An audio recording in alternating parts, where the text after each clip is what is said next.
आज हम वन के मार्ग में क्लास 6 के हिंदी चैप्टर के क्वेश्चन आंसर्स प्रश्न अभ्यास देखेंगे। नगर से बाहर निकलकर 2 पग चलने के बाद सीता की क्या दशा हुई? उत्तर, नगर से बाहर निकलकर 2 पग चलने के बाद सीता के माथे पर पसीने की बूंदें चमकने लगी। प्यास के कारण उनके होंठ सूख गए। सीता चलने से थक भी गई थी। प्रश्न 2, अब और कितनी दूर चलना है? पर्णकुटी कहाँ बनाइएगा? किसने किससे पूछा और क्यों? उत्तर, सीता जी ने श्री राम जी से पूछा क्योंकि सीता जी थक गई थी और वे प्यासी भी थी। प्रश्न 3, राम ने थकी हुई सीता की क्या सहायता की? उत्तर, उन्होंने अपने अनुज लक्ष्मण को पानी लाने के लिए भेजा। सीता जी ने अपने माथे के पसीने को साफ किया और श्री राम जी ने सीता जी को एक घने पेड़ की छाया में बिठाया और उनके पांवों में से कांटा निकाला। दोनों सवायों में प्रसंगों में अंतर स्पष्ट करो।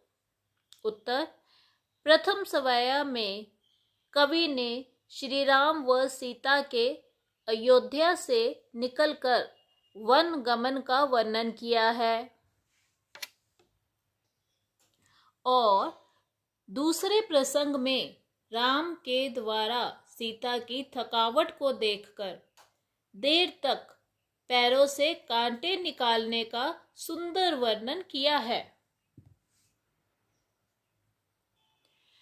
प्रश्न 5, पाठ के आधार पर वन के मार्ग का वर्णन अपने शब्दों में करो।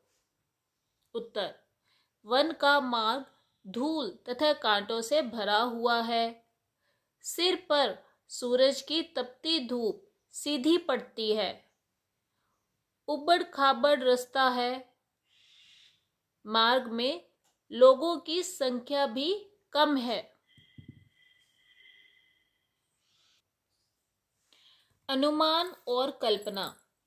प्रश्न 1, गर्मी के दिनों में कच्ची सड़क की तपती धूल में नंगे पांव चलने पर पांव जलते हैं। ऐसी स्थिति में पेड़ की छाया में खड़ा होने और पांव धो लेने पर बड़ी राहत मिलती है। ठीक वैसे ही जैसे प्यास लगने पर पानी मिल जाए और भूख लगने पर भोजन। तुम्हें भी किसी वस्तु की आवश्यकता हुई होगी और वह कुछ समय बाद पूरी हो गई होगी।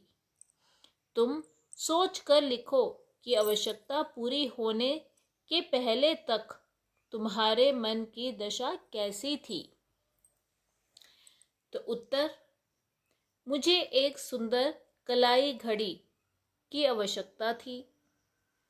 जब तक वह मेरे पास नहीं थी, मेरे मन में एक अजीब सी बेचैनी थी। मेरा मन कहीं भी नहीं लगता था। मैं यह सोचा करता कि कब मेरे पास एक सुंदर सी घड़ी होगी। मेरी घड़ी का आकार, रंग रूप अन्य सभी से सुंदर होगा। प्रश्न 2, अपनी कल्पना से वन के मार्ग का वर्णन करो। उत्तर, राम और सीता अयोध्या से निकलकर वन के रास्ते जा रहे थे तो रास्ते में दोनों ओर बड़े बड़े पेड़ थे। लक्ष्मण भी उनके साथ चल रहे थे। वन का मार्ग उबड़ खाबड़ व पथरीला था। आसपास कहीं पीने का पानी भी नहीं था। ऊपर से गर्मी बहुत पड़ रही थी। चलते समय थोड़ी देर में ही शरीर पसीने से लथपथ हो गया। वन मार्ग कांटों से युक्त था। जगह जगह कांटेदार पेड़ पौधे भी थे। इस कारण उनके पैरों में भी कांटे चुभ गए थे। रास्ते में कई छोटे छोटे गांव भी पड़ते थे। गांव के लोग इन सुकुमार राजकुमारों को वन मार्ग से जाते हुए देखकर आश्चर्यचकित हो रहे थे। साथ ही उनको दुख भी था कि किस प्रकार ये इस कठोर रास्ते से आगे जाएंगे।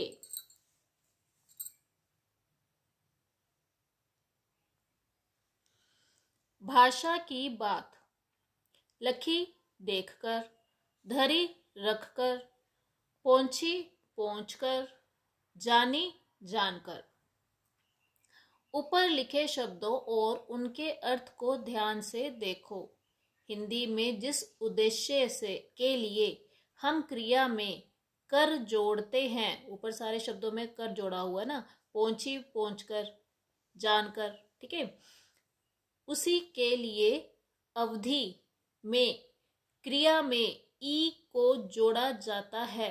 जैसे अवधि में बैठ प्लस ई बैठी, और हिंदी में बैठ प्लस कर बैठकर। तुम्हारी भाषा या बोली में क्या होता है?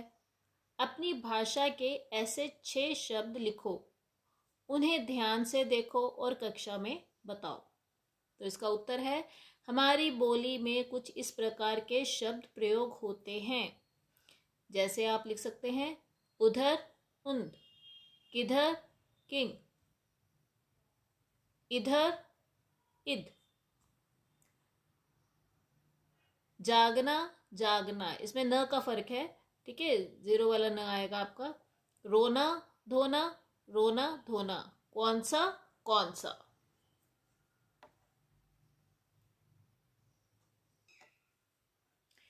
मिट्टी का गहरा अंधकार, डूबा है उसमें एक बीज,